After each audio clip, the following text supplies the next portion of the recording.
नमस्कार. मी भाऊ तोरसेकर. तुम्ही बघत आहात प्रतिपक्ष. मित्रांनो, तुम्हाला कल्पना असेल, जे नियमित मला ऐकतात, की बऱ्याचशा मराठी किंवा हिंदी इतर युट्यूबवर माझ्या अलीकडल्या काळात 7-8 मुलाखती झाल्या आणि त्यामध्ये वारंवार विचारला गेलेला एक प्रश्न असा आहे, की ठाकरे बंधूंची युती किंवा ठाकरे ब्रँड यांचं या महापालिकेतलं भविष्य काय आणि त्यांचं भवितव्य काय? हा प्रश्न वारंवार विचारला गेला आणि मग प्रत्येक वेळेला एक भूमिका पुढे येते, की ज्यांचं पटलंय की न पटलंय, रक्ताचं नातं आहे की नाहीये, हा गोष्ट दुय्यम आहे. हे लोक एकत्र का आले?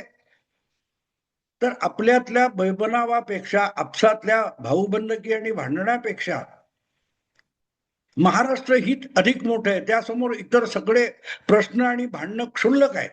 असं जे काय राज ठाकरेंनी महेश मांजरेकर यांच्या मुलाखतीमध्ये उत्तर दिलं होतं, तिथून ही सगळी प्रक्रिया सुरू झाली आणि आता ती महापालिका निवडणुकीपर्यंत येऊन पोहोचलेली आहे. आणि परत परत एकच विषय मांडला जातोय, की आम्ही एकत्र आलोय आणि एकत्र लढतोय. तेव्हा महाराष्ट्र हित हेच आमचं उद्दिष्ट आहे. मुंबई तोडली जाणार आहे किंवा मुंबई तोडण्याचे प्रयास आहेत, ते हाणून पाडण्यासाठी दोन ठाकरे बंधू एकत्र आले. आणि या संबंधात जेव्हा जेव्हा माझ्याशी इतर युट्यूबर्सचा संवाद झाला, तेव्हा मी त्यांना एकच उलटा प्रश्न प्रत्येक वेळेला मुलाखतकाराला विचारत होतो, की बाबा रे, यापैकी कुणा पत्रकाराने ठाकरे बंधूंना एक साधा सरळ प्रश्न विचारला का, की 20 वर्षापूर्वी, 18 वर्षापूर्वी तुम्ही वेगळे झालात, ते सुद्धा मराठी किंवा महाराष्ट्राच्या हितासाठी आणि मुंबईच्या हितासाठी वेगळे झाला होतात का? हा प्रश्न का विचारला जात नाही? साधा सरळ प्रश्न आहे. आज जर तुम्हाला एकत्र येण्यातून महाराष्ट्र हित साधलं जाणार वाटतं, तर मग हे सगळं महाराष्ट्र हित हे 18 वर्षापूर्वी कुठच्या जंगलात जाऊन दडी मारून बसलं होतं, कुठल्या बिळात जाऊन बसलं होतं. आणि हा प्रश्न मी विचारला आणि त्याचं उत्तर अर्थात बिचाऱ्या मुलाखतकारांकडे नव्हतं. पण असे विषय खटकणारे माझ्या डोक्यात चालू राहतात आणि कधीतरी अचानक एक विषय बनून पुढे येतात. आणि तसाच आजचा हा विषय अचानक असा एक विषय बनून माझ्या समोर आला, की याच्यावर अधिक बोललं पाहिजे, की हे वेगळे का झाले होते. मग ते सांगितलं जातं, की माझं भांडण विठ्ठलाशी नाही, विठ्ठलाच्या भोवती जे बडवे आहेत त्यांच्याशी आहे. प्रश्न आहे, विठ्ठल गेलेला आहे, विठ्ठलाचं निर्माण झालेलं आहे, बाळासाहेब आज हयात नाहीत, आणि तरीही हे भांडण चालू राहिलं. आणि 18 वर्षामध्ये 20 वर्ष गेली आणि बडवे सुद्धा आपल्या जागी मातोश्रीच्या त्या मंदिरामध्ये, मातृ मंदिरामध्ये कायम आहेत. मग अचानक हे महाराष्ट्र हित, मुंबई तोडण्याचा डावपेच हाणण्याची योजना, हे सगळं आलं कुठून? आणि ते तरी प्रामाणिक आहे का, हा प्रश्न विचारणं भाग आहे. कारण निवडणुका आल्या की मी अगदी संयुक्त महाराष्ट्र समिती 55, 56, 57 या कालखंडामध्ये, तेव्हा पण मुंबई सहसंयुक्त महाराष्ट्र झालाच पाहिजे अशी घोषणा दिली जायची, मी ऐकलेली 8-10 वर्षाचा असताना. आणि त्याविषयीचा एक मोठा किस्सा सांगितला जातो. पहिले महाराष्ट्राचे मुख्यमंत्री त्या महाराष्ट्राची स्थापना होण्यापूर्वी डिवचण्यासाठी आचार्य अत्र्यांसमोर किंवा इतर कोणासमोर बोलले होते, झाला पाहिजे इथपर्यंत ठीक आहे, झाला का? कशाला पाहिजे? तेव्हा अत्र्यांनी त्यांना खणखणीत उत्तर दिलं होतं, तुमच्या आडनावातला काढून टाका, मग उरतं काय ते बघा.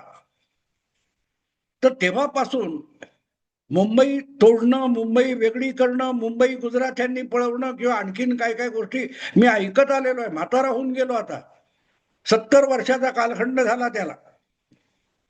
आणि म्हणून हा प्रश्न नव्याने उकरून काढून त्यावर जेव्हा मत मागायचा प्रयास होतो, तेव्हा हा प्रश्न उलटा विचारणं भाग आहे, की तुम्ही मुळात एकत्रच होतात. 2005 पर्यंत, 20 वर्षापूर्वी तुम्ही एकत्रच होतात आणि काही भांडणामुळे, काही कारणामुळे वेगळे झालात, तर तुम्ही एकत्र यावं असं खुद्द बाळासाहेबांना वाटत होतं. पण ते तुम्हाला एकत्र आणू शकले नाहीत याची कबुली 5 जुलैला राज ठाकरे यांनी त्या वरळीच्या डोम मध्ये झालेल्या मेळाव्यात दिलेली आहे. जे बाळासाहेबांना जमलं नाही, ते देवेंद्र फडणवीसांनी करून दाखवलं. असं म्हणून त्याचं श्रेय कोणाला देताय तुम्ही? ज्यांच्यावर तुम्ही मुंबई तोडण्याचा आरोप करता. मुंबई तोडून मोडून उद्ध्वस्त करून टाकणं ही कल्पना आहे, तोडणं ही कल्पना आहे. एक हे ठाकरे बंधू विसरून जातात किंवा त्यांचं गुणगान करणारे किंवा त्यांच्या मुलाखती घेणारे एक गोष्ट विसरून जातात, मध्यंतरी 2008 नावाचं एक वर्ष येऊन गेलं. 2008 26 नोव्हेंबर आठवतं मुंबईत काय घडलं? जगभर 26/11 अशी या दिवसाची ओळख आहे. ज्या दिवशी समुद्रमार्गे कप परेडच्या किनाऱ्यावरून मुंबईमध्ये 8 का 10 अजमल कसाबचे हल्लेखोर आले होते आणि त्यांनी किडामुंगी सारखी माणसं दक्षिण मुंबईत वगैरे मारून टाकली, किडामुंगी सारखे. मुंबई उद्ध्वस्त करणं हाच त्यांचा हेतू होता. हे दोन ठाकरे बंधू तेव्हा काय करत होते, त्यांचे पक्ष काय करत होते, हा प्रश्न कोणीतरी विचाराल ना. आज तुम्ही निवडणुकीमध्ये भाजपवर बेछूट आरोप करताना त्यावेळेला मुंबईची सुरक्षा व्यवस्था, कायदा व्यवस्था काय होती, त्यावेळेचे गृहमंत्री काय म्हणाले होते आठवतं? आर आबा पाटील म्हणाले होते कि बड़े बड़े शहर में ऐसी छोटी छोटी घटना ये होती जाती है. मुंबई सारख्या देशाची आर्थिक राजधानी आणि महाराष्ट्राची मराठी माणसाची अस्मिता असलेल्या शहरावर पाकिस्तानच्या घातपात्यांनी हल्ला चढवला, किडा मुंगी सारखी माणसं मारली, 25-30 हजार पोलीस हतबल होऊन त्यांच्या मागे पळत होते. अशा वेळेला तत्कालीन गृहमंत्री छोट्या छोट्या घटना होतात म्हणून सांगतो. ते सगळं का होऊ शकलं? ठाकरे बंधू हे मुंबई आणि मुंबईकरांच्या सुरक्षेची आज हमी देत आहेत, तर तेव्हा ते हमी देत नव्हते का?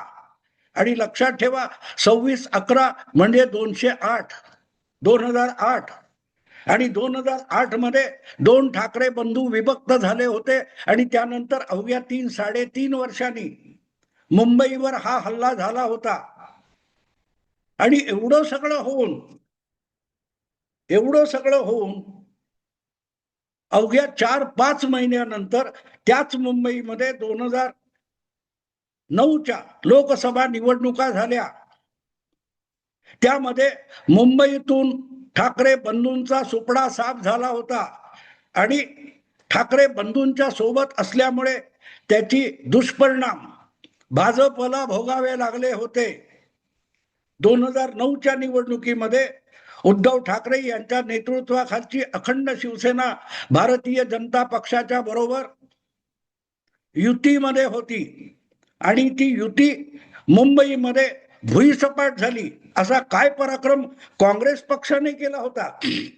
काँग्रेस आणि राष्ट्रवादी यांच्या आघाडीला मुंबईतल्या सगळ्या 6 लोकसभेच्या जागा जिंकता आल्या. मुंबई लगतच्या ठाणे जिल्ह्यामध्ये लोकसभेच्या 4 जागा आहेत, ज्याला एमएमआरडीए आजकाल म्हटलं जातं. त्या एमएमआरडीए मध्ये ज्या 10 लोकसभेच्या जागा होत्या त्यातलं एक कल्याणची लोकसभा सोडली, जिथे आनंद परांजपे शिवसेनेचा निवडून आला. तो एक खासदार वगळता उरलेल्या 9 जागी काँग्रेस पक्षाचे आणि राष्ट्रवादी काँग्रेसचे खासदार निवडून आले. एवढं काँग्रेसने काय मोठं कार्य केलं होतं? सोनिया गांधींच्या सरकारने, मनमोहन सरकारने किंवा शरद पवारांच्या लाडक्या गृहमंत्री आर आबांनी असं काय मुंबईत केलं होतं की मुंबई आणि मुंबईचा सगळा परिसर शिवसेना भाजप युतीला मुंबईच्या मतदाराने धुपवून टाकलं होतं? का मुंबईतली शिवसेना भाजप युती, ठाण्यातली शिवसेना भाजप युती ही मुंबईकरांच्या, ठाणेकरांच्या जीवावर उठली होती? काय झालं होतं? सत्तेत तर शिवसेना भाजप युती नव्हती ना, शिवसेना ना भाजपा ना महाराष्ट्र नवनिर्माण सेना. हा, महाराष्ट्र नवनिर्माण सेना हा एक नवा कोरा पक्ष होता. नवा कोरा पक्ष होता. 5-6 नगरसेवक मुंबईत निवडून आले. या पलीकडे त्याचं काही नव्हतं 2007 मध्ये. ठाकरे बंधू विभक्त झाल्यानंतर 3.5 वर्षानंतरची 26/11 ही घटना आहे. आणि अशा वेळेला मुंबई शिवसेना किंवा मराठी माणूस आणि ठाकरे बंधू वाचवू शकत नाहीत. याचा सगळ्यात मोठा साक्षात्कार अजमल कसाबच्या टोळीने मुंबईत येऊन घडवला. आणि जर काँग्रेसच्या हाती सरकार असेल, राष्ट्रवादीच्या हाती पोलीस खातं असेल, तर मुंबईत किडा मुंगी सारखी माणसं आम्ही मारू शकतो हे पाकिस्तानने दाखवून दिलं. तेव्हा मुंबई वाचवायला ठाकरे बंधू काय करत होते? एकमेकाच्या उरावर बसत होते ना. हा सगळा अनुभव 26/11चा जिवंतपणे अनुभवला मुंबईकरांनी आणि ठाकरे बंधूंनी सुद्धा. आणि त्यानंतर अवघ्या 4 महिन्यांनी झालेल्या लोकसभा निवडणुकीत राज ठाकरे यांचा पक्ष सुद्धा निवडणुका लढवून गारद झाला. उद्धव ठाकरे यांची अखंड शिवसेना आणि त्यांच्यासोबतचा भाजप हे संपूर्ण मुंबई आणि मुंबई परिसरामध्ये भुईसपाट झाले, सुपडा साफ. आणि जिंकले कोण? जे पाकिस्तानी अतिरेक्यांना आवरून मुंबईला सुरक्षा देऊ शकले नाहीत, असे जे तुमचे काँग्रेस आणि राष्ट्रवादी पक्ष सत्तेत बसलेले होते ते जिंकले. आणि त्या जिंकण्याचं कारण ठाकरे बंधूंची राजकीय विभागणी होती. या दोघांनी एकमेकाची मतं फोडली आणि मुंबईकरांना असल्या हल्ल्यापासून कुठलंही संरक्षण देऊ शकणार नाही अशा काँग्रेसच्या घशात मुंबईची सुरक्षा घातली. त्याला ठाकरे बंधू यांची विभक्ती जबाबदार आहे. तेव्हा तुम्हाला महाराष्ट्राचं हित कळत नव्हतं. पाकिस्तान येऊन मुंबईवर हल्ला करतो, मुंबई उद्ध्वस्त करायचा प्रयत्न करतो. पाकिस्तान घातपाती अतिरेकी जिहादी मुंबईत पाठवतो. त्यातून मुंबई, महाराष्ट्र आणि देश सगळ्यांचा घात होतोय. तरीही हे ठाकरे बंधू तेव्हा एकत्र आले नाहीत, तर उलट दोघांनी एकमेकाविरुद्ध पहिली लोकसभा विधानसभा निवडणूक 2009 मध्ये लढवली. तेव्हा ते महाराष्ट्र हित, मराठी अस्मिता, मराठी हित हे कुठच्या चुलीत जळायला आणि होरपळून राख व्हायला टाकलेलं होतं. हा प्रश्न कोणीतरी ठाकरे बंधूंना विचारला पाहिजे. काँग्रेसकडून अपेक्षा नव्हती. भाजप उद्धव ठाकरेंच्या शिवसेनेच्या मागे फरफटत होता मुंबई, आणि मुंबई कमालीची असुरक्षित झालेली होती. कोणामुळे? 26/11ची इतकी भीषण घटना घडली. त्याचा धडा काँग्रेसला आणि राष्ट्रवादीला शिकवायची वेळ 2009च्या लोकसभा विधानसभा निवडणुकीमध्ये होती. त्यावेळेला 2 ठाकरे बंधू एकत्र आले असते किंवा राज ठाकरे यांनी वेगळी चूल मांडून वेगळे उमेदवार केले नसते, तर मुंबई आणि ठाण्याच्या 10 जागी शिवसेना भाजप युतीचा दारुण पराभव झाला नसता. भुई सपाट, सुपडा साफ. मग तेव्हा तुम्ही मुंबई तोडायला, मुंबई उद्ध्वस्त करायला कटिबद्ध झाला होता का? आणि त्यासाठी वेगळे होऊन एकमेकावर तलवार उपसल्यासारखं राजकारण करत होता का? मुंबईच्या सुरक्षेची, मुंबईतल्या मराठीची एवढी चिंता तुम्हाला असेल तर 2008च्या 26/11 घटनेनंतर 2 ठाकरे बंधू एकत्र का आले नव्हते? आज कल्पनेतलं मुंबई तोडणार जो 50-60 वर्ष जी एक मनगडंत कल्पना आहे, मुंबई महाराष्ट्रापासून तोडणार. अरे साक्षात तोडायला आले होते, त्यानंतर तुम्हाला जाग आली नाही आणि आज सांगायचं मराठी माणसा जागा हो. 2008च्या 26/11 घटनेनंतर सगळ्यात पहिली जाग यायला पाहिजे होती ती मराठीचे आणि महाराष्ट्राचे आणि मुंबईचे कैवारी म्हणून येणाऱ्या ठाकरे बंधूंना सगळ्यात आधी जाग यायला पाहिजे होते. पण हे डाराडूर झोपले होते. एकमेकांचा कमालीचा द्वेष, मत्सर याचा एक अंथरुण पांघरुण आणि गादी बघून त्यावर ठाकरे बंधू लोळत पडलेले नव्हते. त्यांना खरोखरच मुंबईची, महाराष्ट्राची आणि मुंबईच्या मराठीपणाची चिंता असती, काळजी असती, तर या दोघांनी 2009च्या निवडणुका ह्या एकमेकाच्या विरुद्ध लढवून मुंबईला घातपात्यांच्या तोंडी ढकलणाऱ्या काँग्रेस आणि राष्ट्रवादीचा पराभव होण्याला प्राधान्य दिलं असतं. त्याला महाराष्ट्र हित म्हणतात, त्याला मुंबईचं हित म्हणतात, त्याला अस्मितेची लढाई म्हणतात. परकीय शत्रू चालून आला तरी आम्ही आपसातली भाऊबंदकी सोडणार नाही. आम्ही भांडत बसू आणि त्यांच्याकडून मारले जाऊ, पण आम्ही आमची भाऊबंदकी आणि रक्तातलं हाडवैर सोडणार नाही. या थाटात 2009च्या निवडणुका लढवल्या नव्हत्या. आठवण करून देतो, 2009च्या निवडणुकांची लोकसभेची मतमोजणी चालू होती आणि मतमोजणीमध्ये शिवसेना भाजप युती प्रचंड पराभवाच्या छायेत आहे असं दिसल्यानंतर निकाल पूर्ण होण्याच्या आधी राज ठाकरे यांनी पत्रकार परिषद घेतली होती. त्यांचा विजय होत नव्हता. मुंबई किंवा ठाणे परिसरामध्ये कुठेही राज ठाकरे यांच्या महाराष्ट्र नवनिर्माण सेनेचा विजय होण्याची आकडेवारी समोर आलेली नव्हती. दुसऱ्या किंवा तिसऱ्या नंबरवर मनसेचे उमेदवार लोंबकळत पडलेले होते. पण उद्धव ठाकरे, राज ठाकरे यांनी मोठ्या उत्साहात पत्रकारांना बोलवलं आणि त्यांच्या समोर एक वक्तव्य केलं होतं उद्धव ठाकरेंना डिवचण्यासाठी, की तुमने हमको बहुत मारा, हमने तुमको सिर्फ एक मारा लेकिन सॉलिड मारा, है की नाही. हा अमिताभ बच्चनचा अमर अकबर अँथनी मधला डायलॉग पत्रकारांसमोर आपल्या भावाला ठोसा मारल्यासारखं राज ठाकरे बोलले होते. ते बोलताना किंवा त्या पत्रकार परिषदेच्या वेळेला किंवा त्या निवडणुकीमध्ये मुंबई, महाराष्ट्र, मराठी अस्मिता याची कोणाला तरी आठवण होती का? नाही. आपापल्या मत्सराच्या बिछाण्यावर हे लोळत पडलेले होते. अवघे 4, 26, 11 म्हणजे काय, डिसेंबर, नोव्हेंबर, जानेवारी, फेब्रुवारी 4 महिने, 4 महिन्यात मुंबईचं मतदान झालं होतं 2009चं. आणि या दोन्ही भावांनी काँग्रेस सारख्या पाकिस्तान धार्जिण्या सरकारला, मनमोहन सिंग यांच्या पाकिस्तान धार्जिण्या सरकारला, मराठी आणि मुंबईला पाकिस्तानाच्या जबड्यात ढकलून देणाऱ्या सरकारला मजबूती देण्याचं काम या दोन भावांच्या आपसातल्या भांडणामुळे झालं. ही इतिहासाची नोंद आहे. आकडेवारी काढून बघा. मी काय कल्पनेतलं सांगत नाहीये, आरोप करत नाहीये. त्यावेळेला महाराष्ट्र हित कुठे होतं?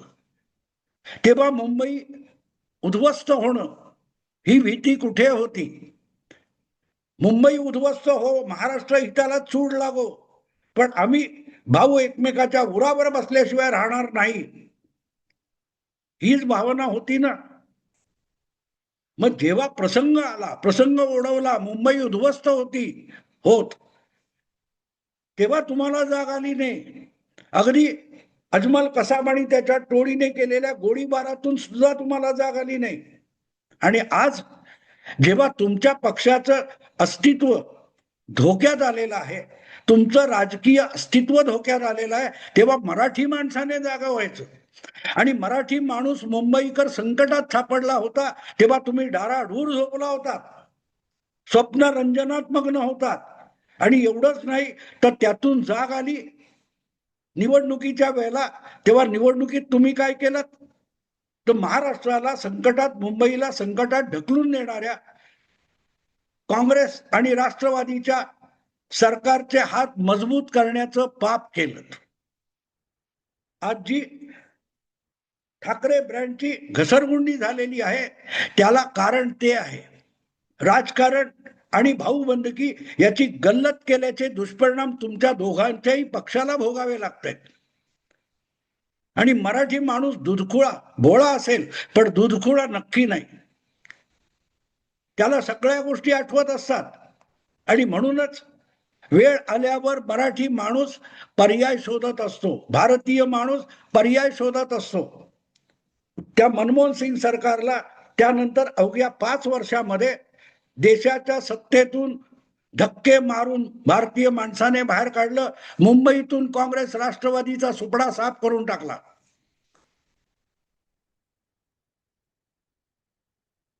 सत्तेच्या हव्यासापायी मराठी माणसांच्या भावनाशी खेळणारी माणसं ही कितीही भ्रमात राहिली म्हणून मराठी माणूस फसण्याची शक्यता नसते. तो काही काळ बहकतो, भरकटतो, पण लवकरच तोल सापडून जवळ येतो. मित्रांनो, विचार करा. तुमच्या विचारासाठी ह्या सगळ्या आठवणी जाग्या केल्या. आवडलं लाईक करा, शेअर करा आणि प्रतिपक्ष सबस्क्राईब करा. नमस्कार.